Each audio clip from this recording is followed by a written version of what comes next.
Welcome back to Inside City Hall. We turn our attention now to another congressional primary here in the city. Several incumbents in traditionally blue districts around the country are facing challenges from young newcomers who are taking on the Democratic establishment. Tonight we focus on the 9th Congressional District in Brooklyn, which includes several neighborhoods from Park Slope to Brownsville to Sheepshead Bay. The seat is currently held by Yvette Clarke, who was first elected to Congress in 2006. First-time candidate Adam Bunkadeko is running against Clarke. He's a native New Yorker and a community organizer with experience in nonprofit work. And with the primaries exactly 2 months away, he joins us now to talk more about his campaign. Welcome. Good to see you. Congratulations. Thank you. Well, I should mention you are a banker. Well, former. I did it. Recovering. Yeah, well, I think it's an insult to actual bankers to call me one. But yeah, worked briefly for some time at Lazard. Okay, so the obvious question, why this, why now, why you? Sure. I think this seat, in particular, Ms. Clarke's seat, has had a deficit of leadership for over a decade. Ms. Clarke has been in Congress and has yet to pass a single piece of legislation. She's quite unique among the New York City delegation. And I think now more than ever, it's time for change. Me, in particular, I'm born and raised in this city. Parents are war refugees from Uganda. I was fortunate through their courage, through their love, through their determination, even though having grown up in a one-bedroom apartment, to attend public school as a child and earn scholarships to go to private school, Haverford College, and eventually Harvard Business School. I've spent my whole entire career trying to repay back that sacrifice through public service in this community, working and doing the heavy lifting, whether it's organizing, whether it's being at Bed-Stuy Restoration Corporation, helping single moms figure out after-school programs for their children, or helping to bring up some of our folks here and working through state government. So I think there is a number of issues that we need to move forward on in central Brooklyn, on affordable housing, on criminal justice, on education, and Ms. Clarke's tenure has not done the job. Okay, so now, are you saying that you would push in the same direction as her, but actually accomplish things she's been unable to do, or are you planning to introduce some things that she doesn't want to do? Absolutely. I think it's a combination of the two. Ms. Clarke has been in Congress for 12 years, and during those 12 years, there's nothing to show for it. But on those... No, I mean, but to be fair now, you are discounting for the fact that with Republicans in the majority since 2010, it's not as if she was going to be chairing committees or doing anything. Absolutely. She's been in control. She's been in Congress when Democrats controlled both chambers, both the Senate, the House, and the White House. Yet there is no legislation that Ms. Clarke was able to pass. And we've had issues along affordable housing, criminal justice, education, long before Mr. Trump's tenure and before the Republicans controlled Congress. Okay, so lay it on me.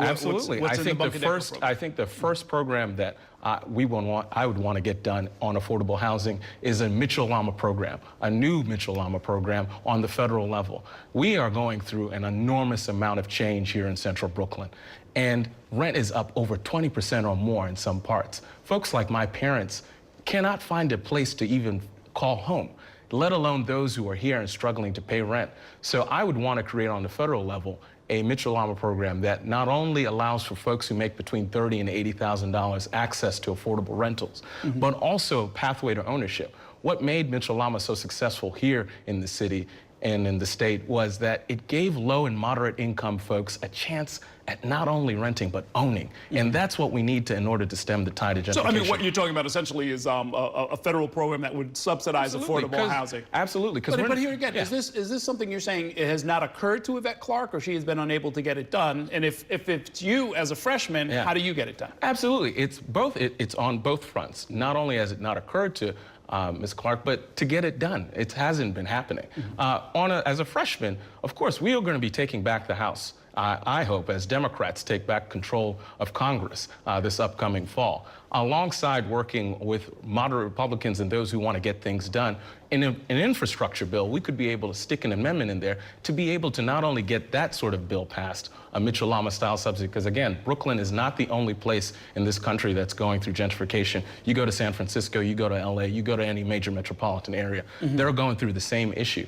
But in terms of investing in NYCHA, public housing in this country has been falling apart. As you can see, city and state leaders are now paying more and more attention, but these issues have predated before before the folks have started to pay attention. And Ms. Clarke has been inactive on all fronts on that. Well, so now, I mean, here again, I mean, Sure. you're going to be like far more insistent than Sure. her and the mayor and the Sure. governor and Sure. the whole delegation that's been Sure. asking for affordable But that's housing. what you expect out of a member of your district, to go out there and fight every single day and to get things done. And it's not, and there are other members who have less tenure than Ms. Clark, but have been able to get things done in the Congress. I can't see why, if we put in the energy, if we put in the thought, that we can't accomplish the same thing. Okay. It's just a matter of effort here. And speaking of effort, in our last minute, tell us your path to victory. Sure. What portions of the district, how are you going to make this happen? Absolutely. I think this is really the person who's going to win June 26th is someone who can stitch together a coalition. Because as you mentioned at the top, Park Slope, Brownsville, Sheepshead Bay, these are farly diverse parts of the district.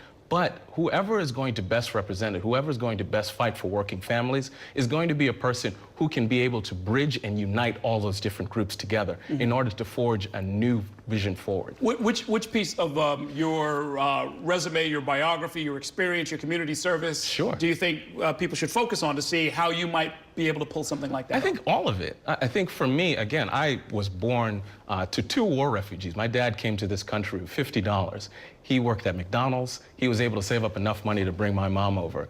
Yet, his child, one of the 6 children that he had, was able to get to Harvard Business School. I've seen every strata along the socioeconomic ladder in this country. And that is our district. We represent all different parts.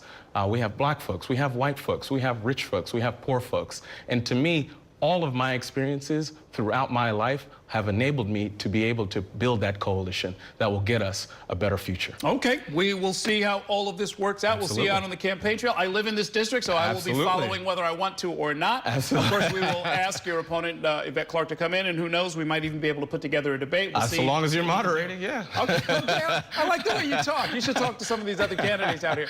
Okay, best of luck. We're going to take a short break here. Coming up, I'm going to share my final thoughts of the night of this week's Lewis Letter. It's about the phenomenon of so-called political outsiders trying to break into office. Stay with us.